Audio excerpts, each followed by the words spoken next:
Today I'm going to share my recipe for a thick, flavorful chili that gives some heat, but won't set your mouth on fire by eating it. Afternoon, Homer. Care for some chili? I've added an extra ingredient just for you. The merciless peppers of Quetzalcoatl,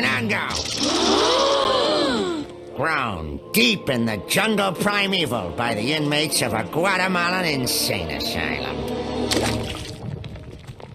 Wiggy, my chili's getting cold.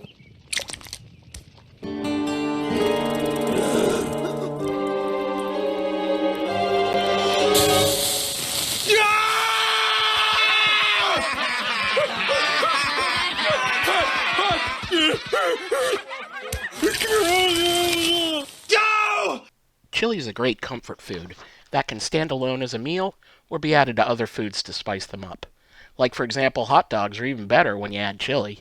The nice thing about this recipe for chili is that you can ramp the heat up or down depending on how you like it, with just adding more or less of 2 ingredients. I will show you how in this video. I like my chili at a mild heat that gives a kick but doesn't set your mouth on fire. Five-alarm chili, eh? Mm-hmm. 1, 2... Hey, what the big idea? Oh, I admit it. It's only 2 alarm. 2.5 tops. I just wanted to be a big man in front of the kids. Daddy, are you going to jail? We'll see, son.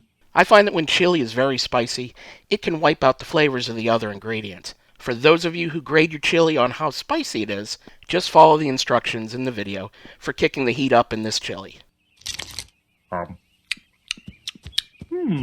A bland, timid entry, suitable perhaps for patients recovering from surgery. The full recipe, including ingredients and instructions, are in the comments section of this video. Please make sure you hit the like button if you enjoy this video, and make sure you subscribe as I will be adding more cooking content in the days to come. And now, here is how you make half pint chili.